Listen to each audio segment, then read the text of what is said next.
Hello and welcome. This is Faiz Rahman and you're watching Cafe DC. Our guest today is a prominent Pakistani American community leader.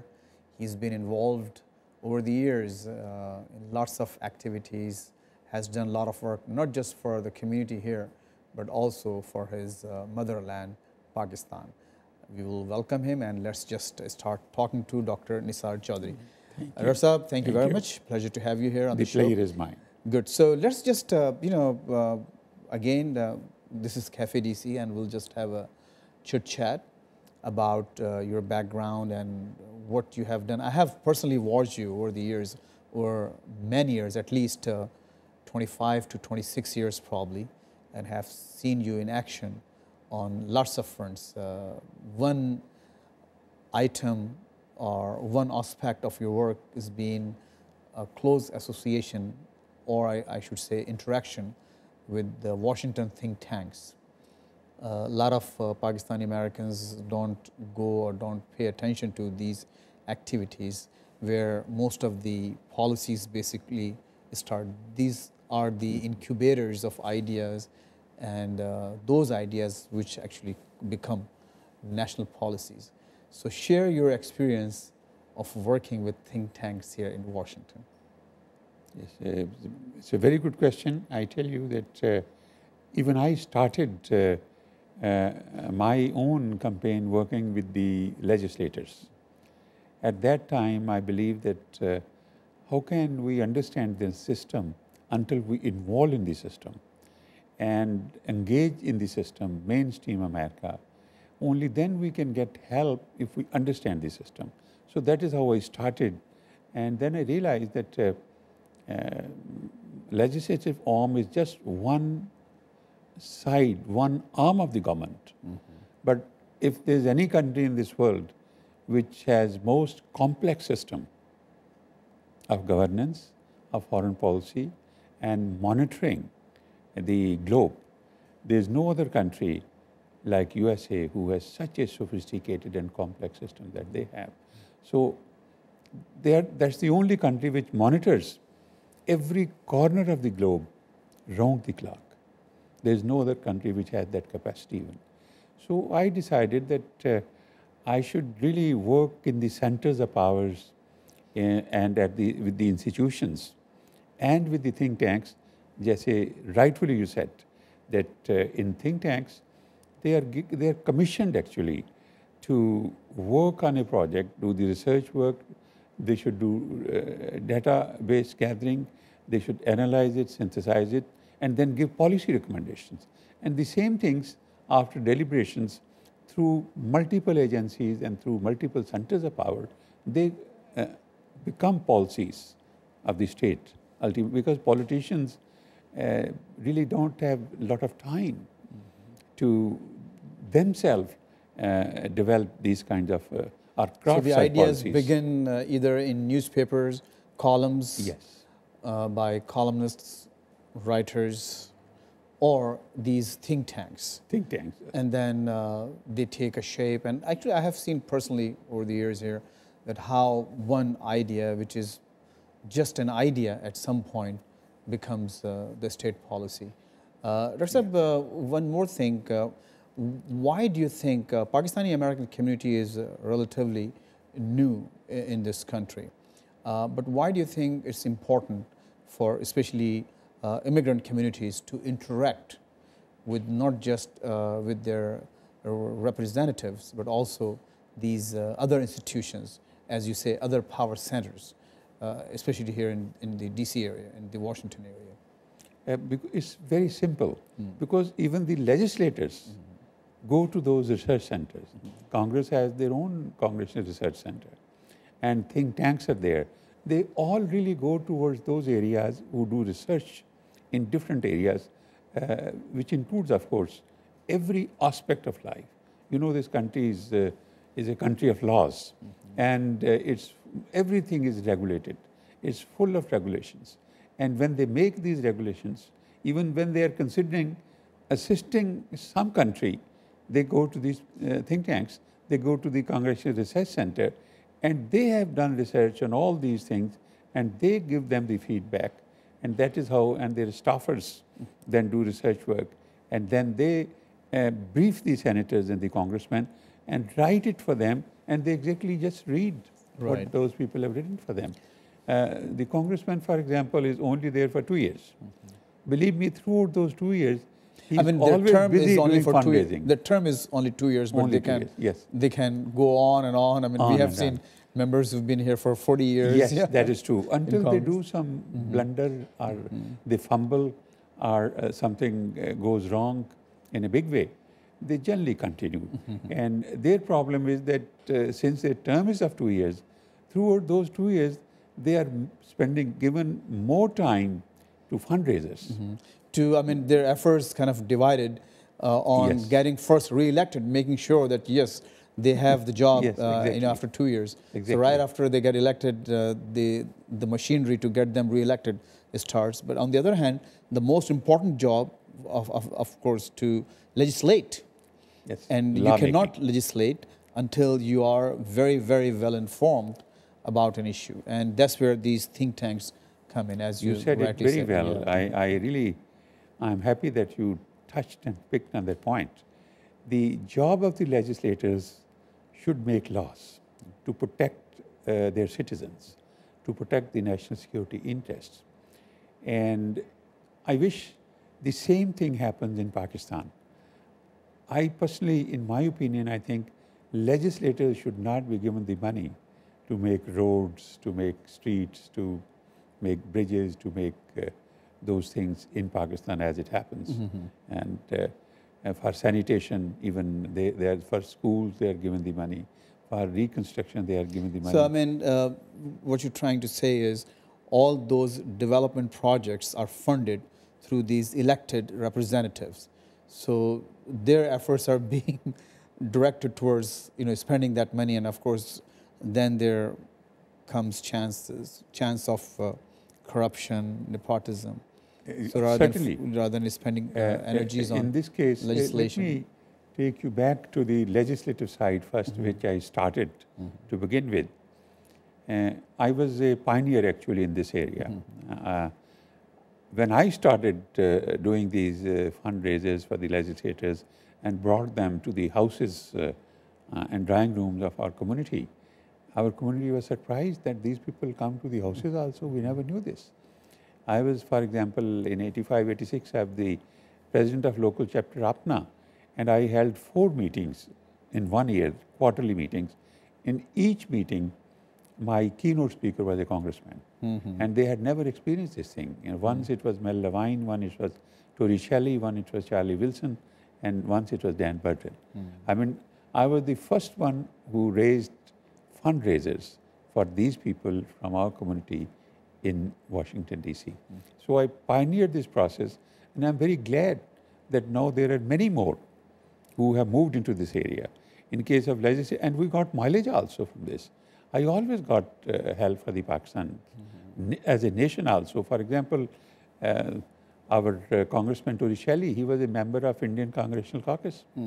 And I worked with him to a point that he resigned as a member of the Indian Congressional Caucus, and then he made, along with me and Dan Burton, we started Congressional Caucus on Pakistan in 1993-94.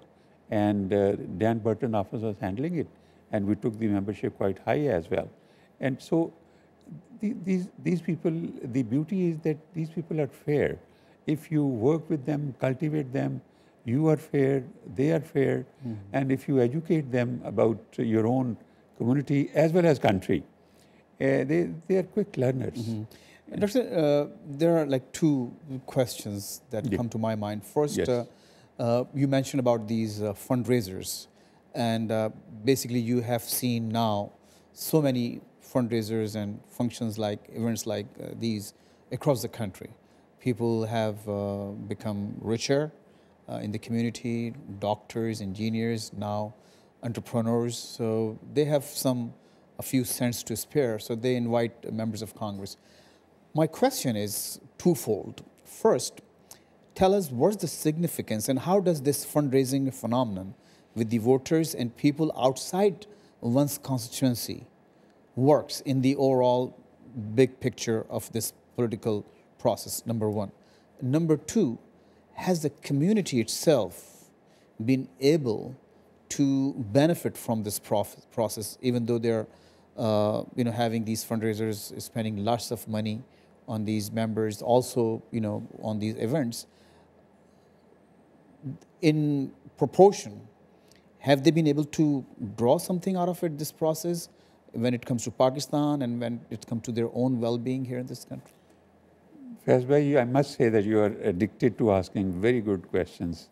Addicted? Pointed questions. It's a very powerful question because in my own observation, what I noticed was that in our community, majority of the community is of socialites. And they are not supposed to make policies, but they can certainly help Pakistan to achieve their policy objectives, at the same time help Americans to achieve their policy objectives, because they are uniquely positioned. Because they inherit the East, they have adopted the West. And they are uniquely positioned to become ambassadors of goodwill. But this kind of insight and thinking still is missing, because we are not organized to that point, then we are not united to that point, then we are not converging to that point where we learn to get mileage from the system, because this system not only give you access through fundraisers, it also helps you to get mileage. Our people generally are mostly in photo sessions. So basically, it's for social purposes. Yes, they just, yes. It should go beyond that. Let me quote you another example. We had our ambassador, our lobbyist, Dennis Neal. His associate was John Lawrence. Once he called me and said that Sayyida Abda Hussain was the ambassador. He told me that Foreign Minister Kanju is coming, Shahryar Foreign Secretary is coming, and Torricelli is not giving time. And I have heard he's your friend, and if you can get us time from him. When I called Torricelli, he said, "Oh, you want me to give time? No problem. I will rather like to invite them for a breakfast." I mean, every dynamics and everything changed. And he invited the foreign minister and the Shahryar and the ambassador, and he told me that you should be here with me to receive them.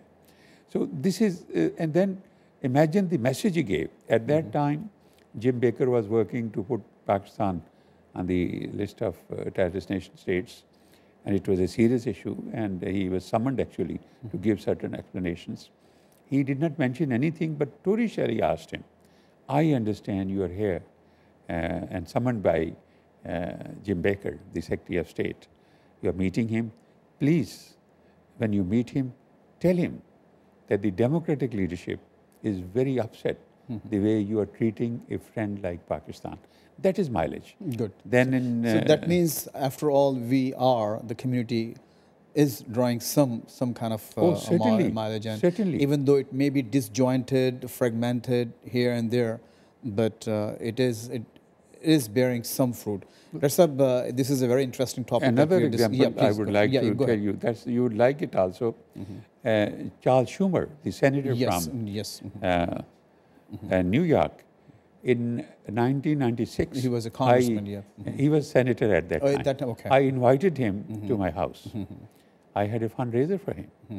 But I always negotiate these things, that what is our interest, where we need help. And I told him that USA has been paid money for F-16, and they are not being given. And he immediately wrote a letter to the administration. That's when Pakistan was under sanctions. Yes, under sanctions. Pakistan had paid for those F-16s, but because of those sanctions, the US could not deliver those planes. Yes. And they were just sitting in Arizona somewhere. Sitting in Arizona. And he wrote a letter actually to the administration that Pakistan has given you the money. I think President Clinton resolved that issue. Yes, he resolved the issue. And he did resolve it in a nice way.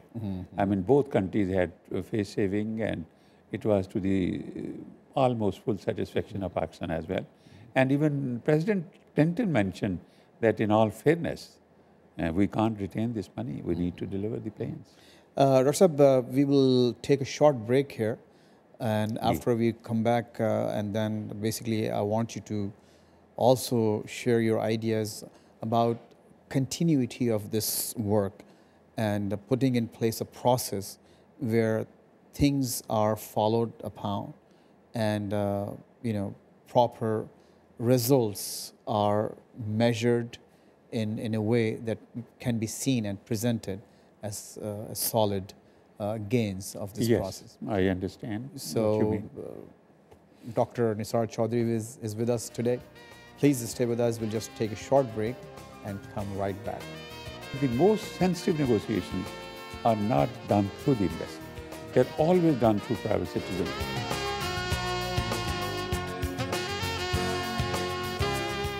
Welcome back. I'm Faiz Rahman and you're watching Cafe DC. With us today we have Dr. Nisar Chaudhary, a prominent Pakistani American community activist and a leader.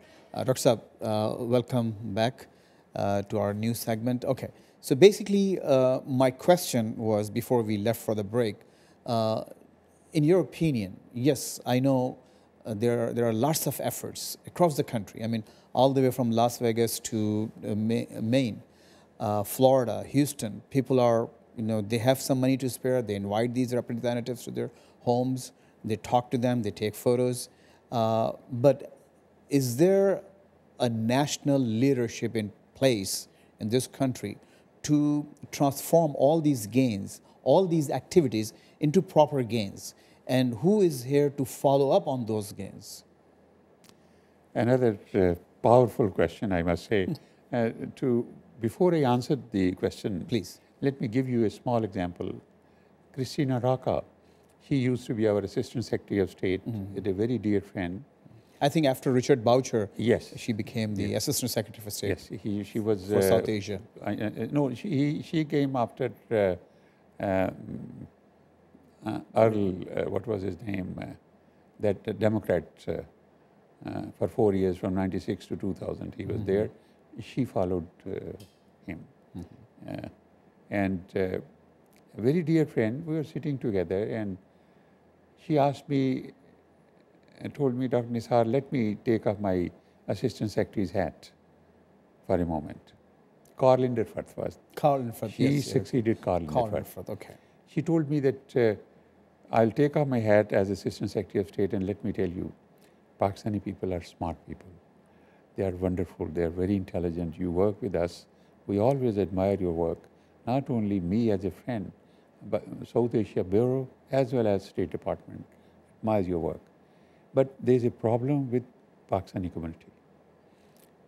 Two things. One, they are not united. Number two, they are not organized. The example I can give you is APAC. They are organized, institutionalized, and united. Actually, she said, we go to them when there are irritants between Israel and USA. We go to them to help us to remove those irritants. And Israeli government comes to them and asks them to remove those irritants. The problem of our leadership is when they visit this country, they hardly give a time to the community. Even if they give, it's a monologue. They have never given them that true sense of importance practically. Lip service, they do give. But when Israeli Prime Minister comes, when Indian Prime Minister comes, those people really give a lot of time, spend a lot of time with the community.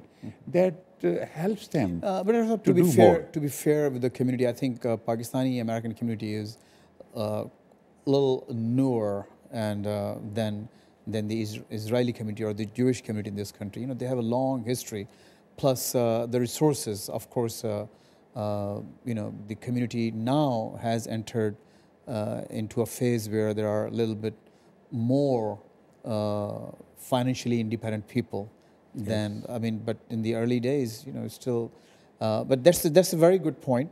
Even the Cubans, look at that community. Yeah. They are organized to their teeth.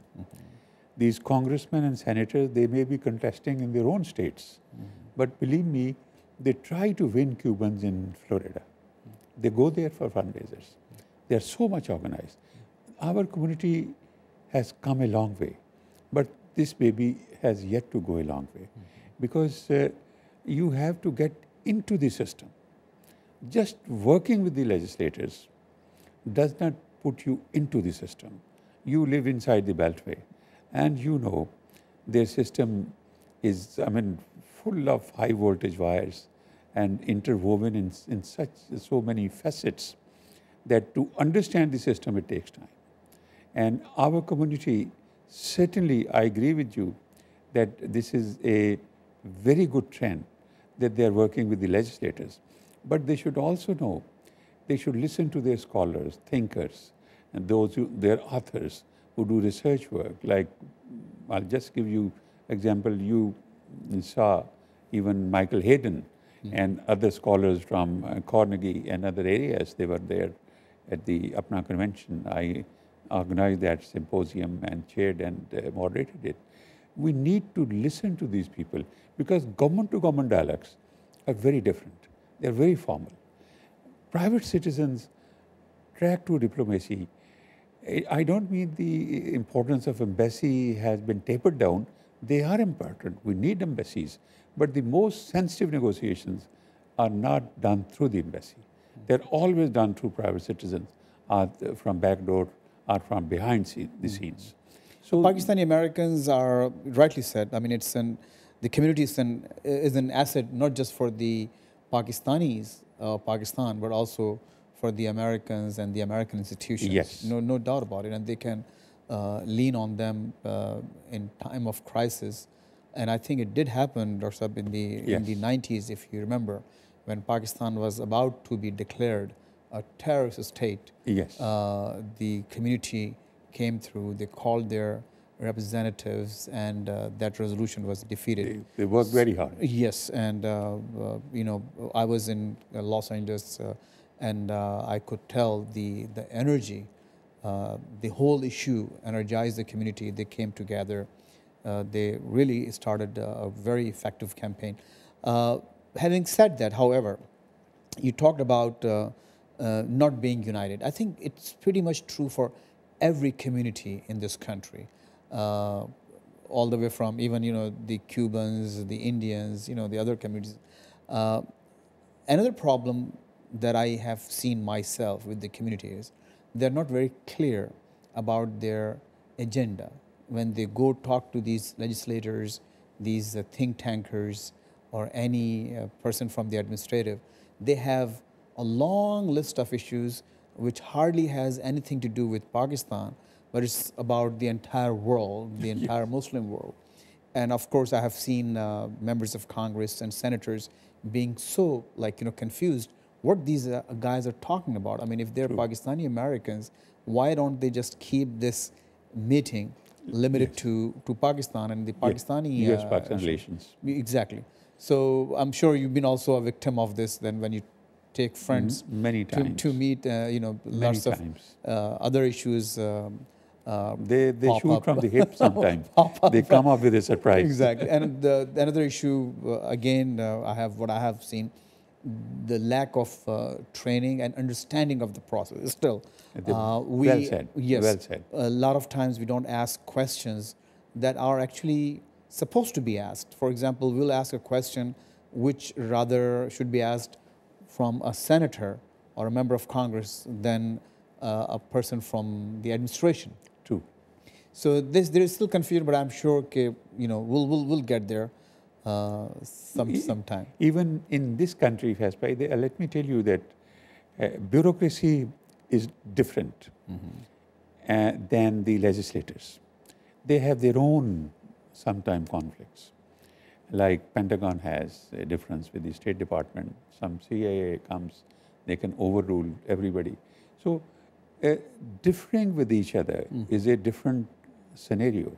But ultimately they all converge. Yeah, I mean, the institutions, different institutions have very well designed and designated roles. Yes. The institutions, the departments that you mentioned.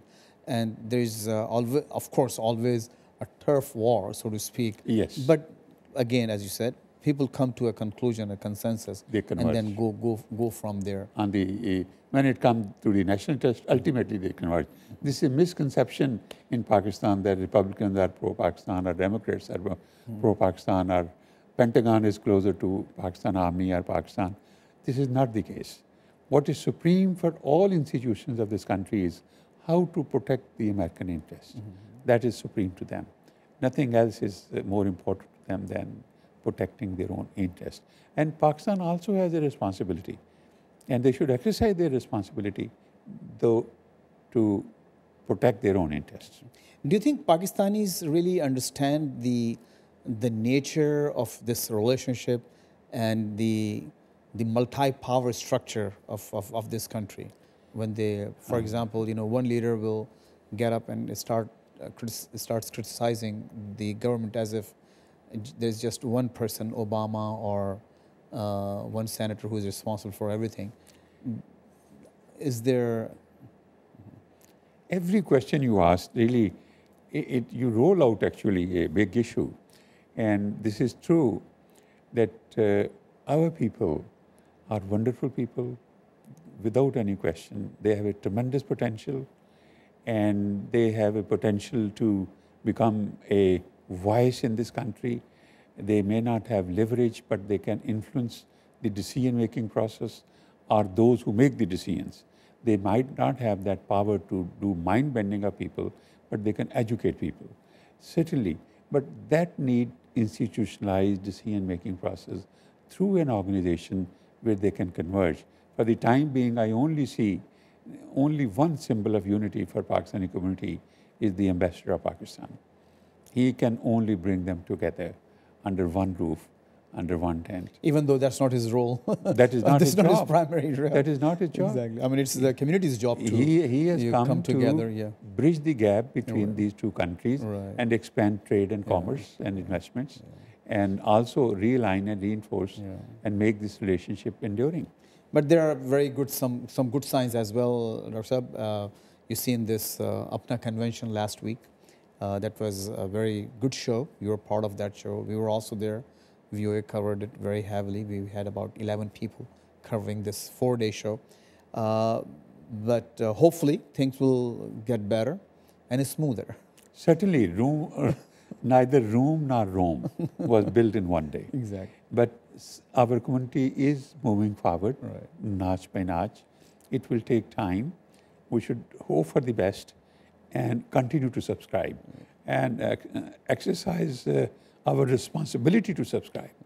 And always be positive, always be optimistic, and bringing people together, because together we are a force and to reckon with. We are an organization to reckon with. And for example, Pakistani people should not have political parties set up in USA. They don't help to bring the community together. That rather divides the community. Not lots of other communities have this trend, but Dr. Saab, we have to end our conversation here because of the time. It's wonderful talking to you as always, and thank you very much for being here with us one more time. Well, Dr. Chaudhry, absolutely. Dr. Chaudhry was with us, and hope you enjoyed this conversation. Until next week, goodbye. This is Faiz Rahman, and you're watching Cafe DC.